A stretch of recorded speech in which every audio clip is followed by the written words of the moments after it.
À 19 jours des élections municipales en France, intéressons-nous à un enjeu très concret qui concerne de nombreuses grandes villes. Faut-il autoriser ou pas la construction de tours de 50, 100 ou 200 mètres de haut? Chez nos voisins britanniques, le choix a été fait depuis longtemps. Chaque année à Londres, un nouveau gratte-ciel sort de la brume, ce qui pose de nombreuses questions. Reportage de nos correspondantes Brigitte Garambois et Nathalie Hérault.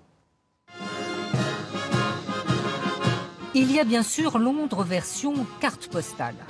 Mais ce qui attire aujourd'hui les visiteurs du monde entier, c'est aussi cela. Des gratte-ciel sortis de terre en à peine 20 ans. Voici le Shard, plus haute tour d'Europe avec ses 310 mètres de haut. Des centaines de touristes s'y pressent chaque jour pour admirer la ville du haut de ses 95 étages. Plus loin, cette tour de verre qui semble engloutir une église du XIe siècle. Vous avez le moderne et l'ancien côte à côte. C'est ça, Londres. Ni la Bourse de Londres, ni même le fameux Tower Bridge n'ont échappé à cette frénésie immobilière. Vous ne pouvez plus prendre une photo du Tower Bridge sans les tours derrière, mais tout doit évoluer. C'est un contraste fantastique, les tours de Londres et les nouveaux buildings. Cette touriste française est un peu moins enthousiaste. Non, je n'imagine pas ça à Paris. Pas pour l'instant.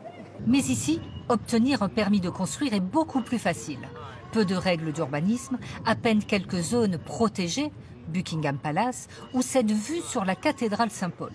À la fin des années 90, face au manque de logements et de bureaux, ces tours ont donc poussé comme des champignons, nous explique cet architecte.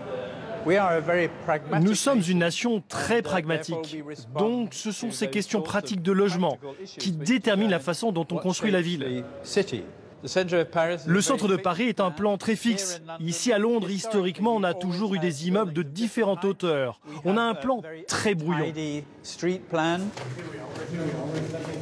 Une fois fini, ce sera la tour la plus haute du quartier d'affaires.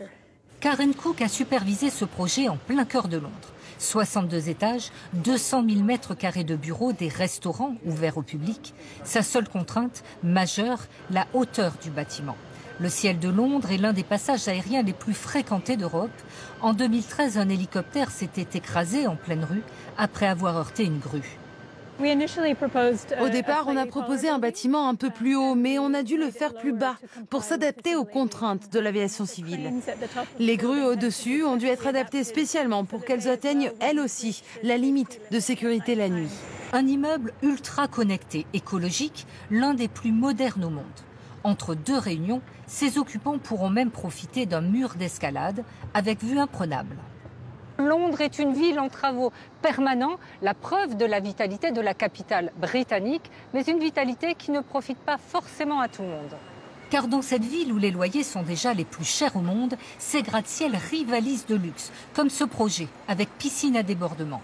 Hors d'atteinte, bien sûr, pour la plupart des Londoniens, poussés peu à peu vers la banlieue. Les habitants de ce quartier, Shoreditch, à l'est de Londres, se battent depuis des années contre un programme immobilier gigantesque. 9 tours, au pied de leurs immeubles. Ce mur de tours, cet énorme projet, va bloquer la lumière. Et cet endroit va être plongé dans le noir en hiver pendant plusieurs mois. À l'horizon, il n'y aura plus de lumière, il y aura des tours dans le ciel. Le projet a été stoppé pour l'instant. Les 2 derniers maires de Londres ont autorisé les promoteurs à construire des appartements pour des investisseurs qui achètent sur plan et n'y habitent jamais. Quel genre de ville est-ce que cela crée? Et ça n'est pas fini. En jaune, les immeubles qui ont obtenu un permis de construire. En bleu, ceux actuellement en construction, plus de 500 au total. Voilà à quoi va ressembler Londres dans quelques années. Un seul projet a été recalé, cette tour baptisée Tulip, trop futuriste au goût des Londoniens.